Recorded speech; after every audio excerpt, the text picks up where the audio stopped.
अस्सलाम वालेकुम। तो आज की वीडियो में हम लोग पढ़ने लगे हैं कि टाइडल पावर क्या होती है, टाइडल एनर्जी क्या होती है और इसकी कम्प्लीटली एक्सप्लेनेशन जो जो भी इसमें प्रोसेसेस इन्वॉल्व होते हैं, ये सब चीज़ें हम पढ़ने वाले हैं।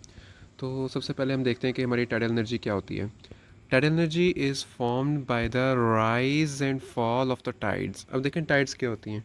टाइड्स होती हैं ग्रेविटेशनल पुल ऑफ द सन और the moon on the earth. देखें क्या होता है, हमारी अर्थ गोल है, ठीक है, हमारी अर्थ गोल है ना। अब यहाँ पे देखेंगे हमारी अर्थ के ऊपर वाटर है, ठीक है। अब क्या होता है कि हमारा जो मून है वो उसकी ग्रेविटी होती है, ठीक है। इसी तरह जो हमारा सन है उसकी भी ग्रेविटी होती है, ठीक है। अब क्या होता है कि इस पानी को मून अपनी तरफ खींचता है, जाहिर बात है मून की एक ग्रेविटी है तो वो अपनी इस पानी को अपनी तरफ खींचेगा। सिमिलरली सन की भी एक ग्रेविटी होती है, सन भी उस पानी को अपनी तरफ खींचेगा, ठीक है। तो जब ये अपनी तरफ खींचेंगे इस वजह से क्या होगा कि जहाँ से अट्रैक्शन होगी वहाँ से पानी का लेवल राइज हो जाएगा ना, वहाँ से पानी का लेवल क्या हो जाएगा, बढ़ जाएगा, ठीक है। तो यही तो होता है राइज एंड फॉल, इसे ही हम टाइड्स कहते हैं, ठीक है। अब हमने क्या करना है, tidal energy is formed by the rise and fall of the tides. तो टाइडल एनर्जी कैसे बनती है, यही जो हमारे टाइड्स होते हैं इनकी राइज एंड फॉल से, ठीक है। This creates a surge of water. अब जाहिर बात है अगर एक तरफ हमारा जो पानी है वो उसकी क्वांटिटी ज़्यादा हो जाती है और दूसरी तरफ जो पानी है वो मतलब जो एक तरफ पानी है वो ऊपर उठ जाता है ना, उसके टाइड्स बन जाते हैं, तो दूसरी तरफ पानी हमारा लोअर लेवल पे चला जाता है, एक तरफ से हाई लेवल पे हो जाता है, दूसरी तरफ से लो लेवल पे हो जाता है। तो इसी वजह से हमारा जो है ना सर्ज ऑफ वाटर क्रिएट होता है, ठीक है। सर्ज ऑफ वाटर क्या मतलब, यानी कि लहरें जाती हैं बड़ी बड़ी पानी की, एक लेयर मतलब एक लोकेशन से दूसरी लोकेशन पे। फॉर एग्जांपल हमारी मैं कहता हूँ समंदर में जो ये वाला पार्ट था इसके ऊपर टाइड्स बने, ठीक है, यानी यहाँ पे हमारी अट्रैक्शन मून और सन की ज़्यादा हुई। तो क्या होगा, यहाँ से मेरी जो पानी होगी उसकी क्वांटिटी यहाँ पे ज़्यादा हो जाएगी ना, उसकी जो लेंथ होगी ऊपर उठ जाएगी यहाँ से, और यहाँ पे हमारे पास जो होगी पानी की लेंथ कम होगी। तो क्या होगा, ये बड़ी सारी वेव्स इधर को ट्रांसफ़र करेंगे ना, तो यही चीज़ तो टाइड्स होती है, ठीक है। अब हमारे पास क्या होता है, what tidal power does is tap into the energy of this flow of water. अब देखें जब हमारा ये देखें जब वाटर हमारा ऐसे बड़ी सारी वेव्स लेके आ रहा होता है इधर को, ठीक है, तो क्या होता है ये इन वेव्स के अंदर भी एनर्जी स्टोर्ड होती है। अब इसी एनर्जी को हमने क्या करना होता है, इसी एनर्जी को हमने इस्तेमाल करके बिजली बनानी है, क्योंकि हमने क्या करना है, हर जगह तो हमने बिजली बनानी होती है ना। जिस तरह हमने विंड एनर्जी से भी बिजली बनानी होती है, सोलर से भी बिजली बनानी होती है, तो यहाँ पे हमने टाइड्स से बिजली बनानी है, ठीक है। अब energy from the tides is completely renewable. अब आपको बताना चाहिए कि हमारी जो एनर्जी फ्रॉम टाइड्स है क्या है, रिन्यूएबल है, क्योंकि बार बार जो है टाइड्स रीजनरेट होते रहते हैं, ठीक है। और जबकि जो हमारे बाकी सोर्सेज हैं लाइक कोयल, ऑयल और नेचुरल गैस, ये तो रिन्यूएबल नहीं है ना। अब आगे मूव ऑन करते हैं कि टाइडल एनर्जी कैसे काम करती है। कि हमारे पास यहाँ पे टाइडल एनर्जी के तीन तरीके होते हैं, थ्री डिफरेंट वेज, कि जिनके ज़रिए हम टाइड्स से इलेक्ट्रिसिटी, टाइड्स के ज़रिए पावर बना सकें। तीन तरीके हैं हमारे पास, कौन कौन से हैं, या तो हम टाइडल टर्बाइंस का इस्तेमाल करें, ठीक है, या तो हम क्या करें टाइडल बैरेजेस का इस्तेमाल करें, इसके अलावा हम टाइडल लेगून्स का भी इस्तेमाल कर सकते हैं, ठीक है। ये तीन चीज़ें हैं जिनके ज़रिए हम क्या कर सकते हैं, टाइड्स के ज़रिए एनर्जी जनरेट कर सकते हैं, पावर जनरेट कर सकते हैं, ठीक है। और अब हम इन्हीं टेक्नोलॉजीज़ को क्लोजली लुक में देखेंगे। सबसे पहले हम देखते हैं टाइडल टरबाइंस। अब देखें टाइडल टरबाइंस क्या होते हैं। अब आपने विंड टरबाइंस देखे होंगे। विंड टरबाइंस के क्या होता है कि हमारे पास एक टावर होता है, ठीक है, उसके ऊपर ये ऐसे पंखे लगे होते हैं, ठीक है, ब्लेड्स लगे होते हैं। जब ये ब्लेड्स घूमते हैं, ठीक है, तो क्या होता है, हमें एनर्जी मिलती है। तो यहाँ पे भी टाइडल टरबाइंस में क्या होगा, हमारे पास बिल्कुल इनका वर्किंग भी विंड टरबाइंस जैसी है। लेकिन होता क्या है इसमें, ये देखिए हमारे पास क्या होता है इसमें कि यहाँ पे देखें ये हमारा है समंदर की सतह हो गई, ठीक है, ये पानी की सतह हो गई। अब पानी की सतह के अंदर ये देखें अंदर पंखे लगे हुए हैं, ठीक है। अब ये वाले जो अंदर वाले पंखे हैं ये क्या करेंगे, जब रोटेट करेंगे ऐसे, ठीक है, जब ये रोटेट करेंगे तो क्या होगा, हमारे पास काइनेटिक एनर्जी आएगी। उसी काइनेटिक एनर्जी के ज़रिए हम क्या जनरेट कर सकेंगे, उसी काइनेटिक एनर्जी के ज़रिए हम बिजली जनरेट कर सकेंगे, इलेक्ट्रिसिटी, हम पावर जनरेट कर सकेंगे, ठीक है। अब ये देखें कि हमारे पास क्या होता है, tidal turbines are the most common, ये सबसे ज़्यादा कॉमन टेक्निक है। They are very similar to wind turbines, बिल्कुल विंड टर्बाइंस जैसे होते हैं, लेकिन विंड टर्बाइंस जो होती है हवा से एनर्जी जनरेट करती है, ये टाइड से एनर्जी जनरेट करते हैं। विंड टर्बाइंस जो होती हैं ऊपर हवा में लगी होती हैं, मतलब उन्होंने हवा को पकड़ना होता है, जबकि टाइडल टर्बाइंस जो होते हैं समंदर के अंदर यानी पानी के अंदर लगे हुए होते हैं, ठीक है।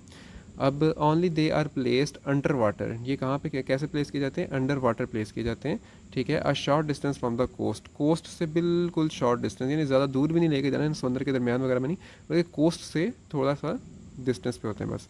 दिस टाइप ऑफ डिवाइस जो होती है इसको हम क्या कहते हैं, टाइडल स्ट्रीम जनरेटर भी कहते हैं इसको, ठीक है। अगली बात है multiple turbines are often use to increase power capacity.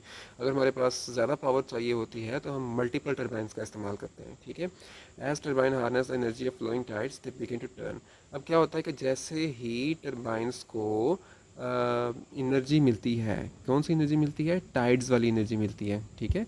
यानी कि ये जो है ना टर्बाइन जो नीचे वाले हमारे हैं, इनको क्या मिलेगी, इनको टाइड्स की वजह से जैसे ही एनर्जी मिलेगी तो क्या होगा, दे बिगिन टू टर्न, वो मूव होना शुरू कर देंगे। क्या होना शुरू कर देंगे, वो टर्न होना शुरू कर देंगे, यानी कि वो रोटेट होने लग पड़ेंगे, ठीक है।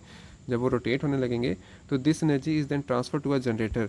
तो वही वाली जो एनर्जी, उनकी रोटेशन वाली जो एनर्जी है वो एक जनरेटर को ट्रांसफ़र कर दी जाएगी और वो जनरेटर हमें इलेक्ट्रिसिटी प्रोड्यूस कर देगा और फिर यही वाली जो इलेक्ट्रिसिटी होगी हम इसका इस्तेमाल कर लेंगे, तो यानी यही वाली इलेक्ट्रिसिटी का हम इस्तेमाल कर लेंगे अपने डिफरेंट कामों में। अब देखें हमारे पास अगला आता है टाइडल बैराज। अब हमारे पास जो टाइडल बराज होते हैं ना, ये बड़े बड़े स्ट्रक्चर्स होते हैं। देखिए हमारे पास इसमें क्या होता है कि फॉर एग्जांपल मेरा एक रिवर है ना, ये देखें, ये मेरा एक रिवर है, इस तरफ को जा रहा है, ठीक है। अब देखेंगे मैं क्या करूँगा कि जो हमारे जो टाइडल बराज होता है ना, ये पूरी लेंथ पे रिवर के ऐसे मतलब पूरे ऐसे कवरेज पे लगते हैं, ऐसा लगता है टाइडल बराज, ठीक है। अब ये पिक्चर में देख लें कि ये हमारे पास रिवर है ना, ये देखें, अब रिवर पर यहाँ से ये टाइडल बराज ये जा रहा है इधर को, ठीक है। अब ये हमारा टाइडल बराज होता है। अब at high tide gates known as sluice gates हमारे जो होते हैं आर ओपनड, गेट्स को ओपन कर दिया जाता है ताकि पानी पास हो सके बराज में से, ठीक है। यानी कि हमारे यहाँ पे ना गेट्स लगे होते हैं, ये यहाँ पे यहाँ पे यहाँ पे यहाँ पे यहाँ पे गेट्स लगे होते हैं, ठीक है। ये क्या होती है, जब हाई टाइड आ रही होती है, जब हमारी हाई टाइड आ रही होती है तो इन गेट्स को हम ओपन कर देते हैं। ये वाले जो गेट्स हैं ना, इनको हम ओपन कर देते हैं जब हमारी हाई टाइड आ रही होती है, ठीक है। तो इस वजह से जो वाटर होता है पास कर जाता है। As the tides start to fall the gates are closed. अब देखेंगे क्या होना है कि जब यहाँ से टाइड्स गुजर गए इस साइड को, ठीक है। अब यहाँ से क्या हो गया कि जो हमारे हाई टाइड्स थे इधर आके इकट्ठे हो गए, हाई टाइड्स हमारे इस जगह पे आके इकट्ठे हो गए ना, यानी इस बराज के उस साइड पे आके हमारे हाई टाइड्स इकट्ठे हो गए। अब क्या हुआ कि यहाँ पे टाइड्स जो थे फॉल करने लग पड़े, ठीक है। यहाँ पे यानी टाइड्स का लेवल फॉल करने लग पड़ा, तो हम क्या करेंगे, फ़ौरन ये जो है ना दरवाजे, ये जो गेट्स थे ये फ़ौरन बंद हो जाएंगे सारे। जब ये गेट्स बंद हो जाएंगे तो हमारे जो हाई टाइड्स यहाँ पे इकट्ठे हुए थे वो वापस नहीं आ सकेंगे, ठीक है।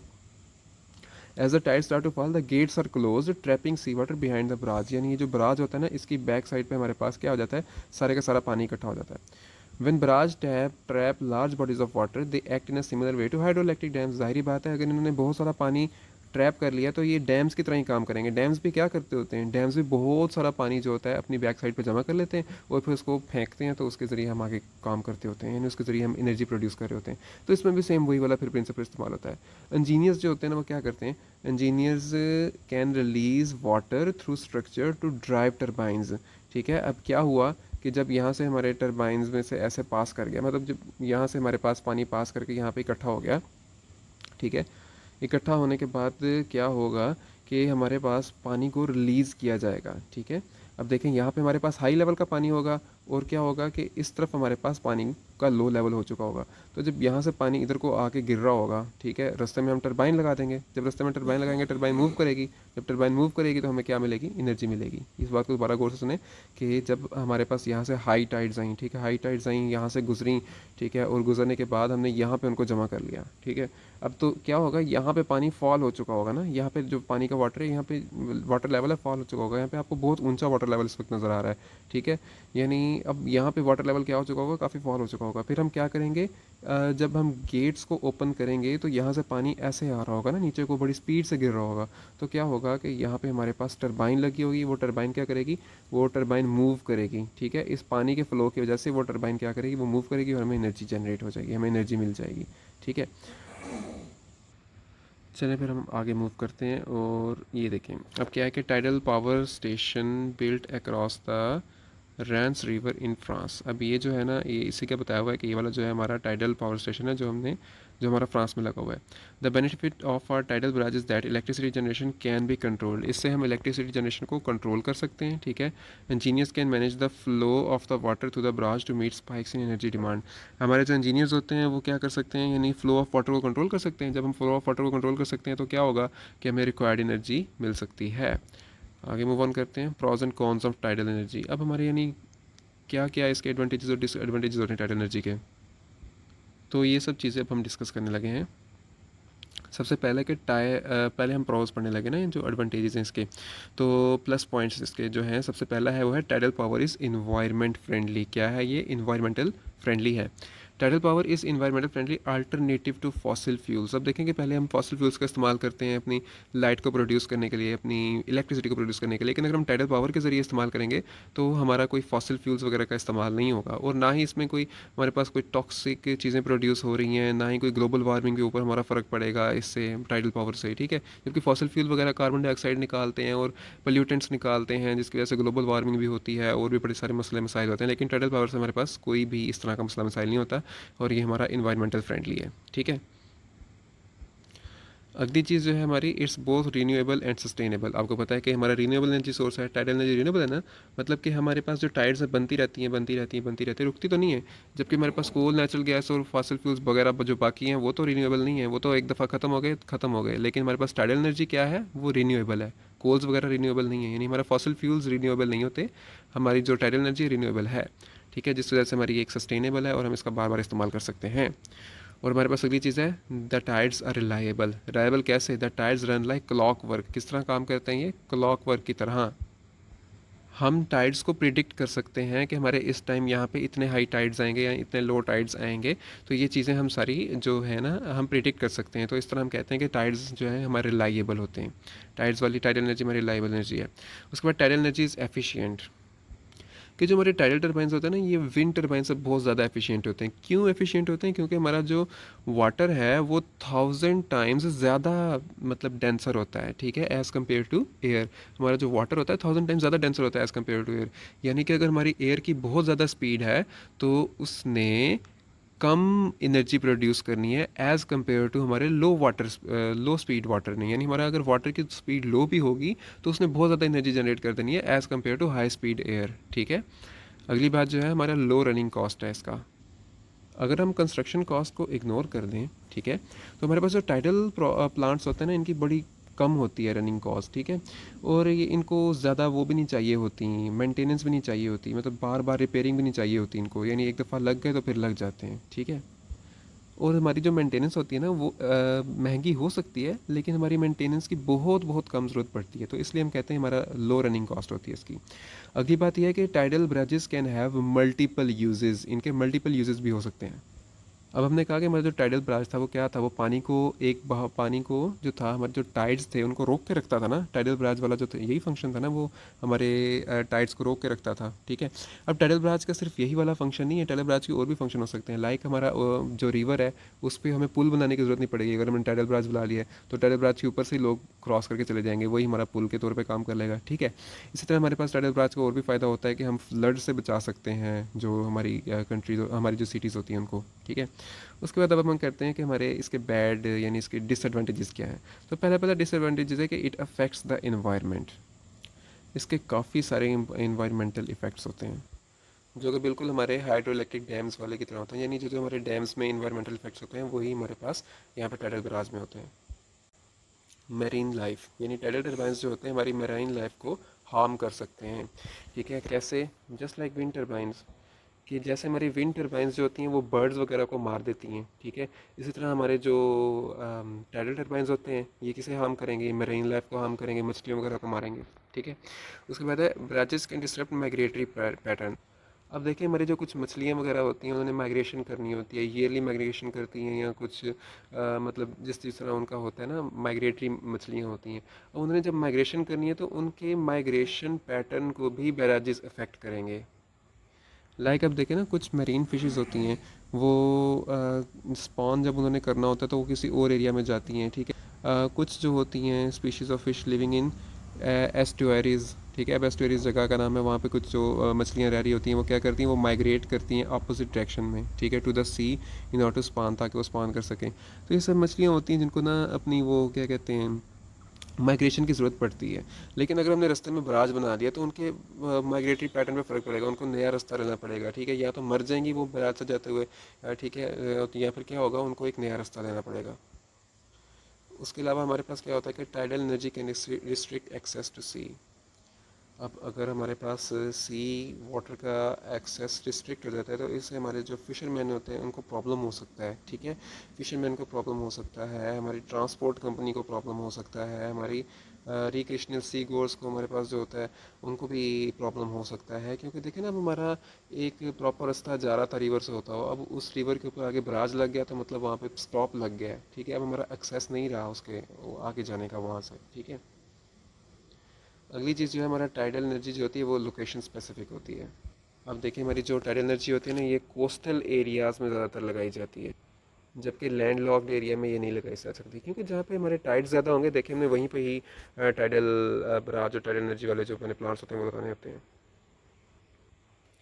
और फिर भी हमारे पास जो सारे के सारे कोस्टल एरियाज़ हैं वहाँ पे पॉसिबल नहीं है टाइड एनर्जी। सारे के सारे कोस्टल एरियाज़ पे टाइड एनर्जी पॉसिबल नहीं है। उनमें भी हमारे पास देखना पड़ता है कि हमारे पास कम अज़ कम 7 मीटर्स कोई की टाइडल रेंज हो, तो तब ही हम वहाँ पे अपना टाइडल टरबाइन्स लगा सकते हैं, वरना नहीं लगा सकते, ठीक है।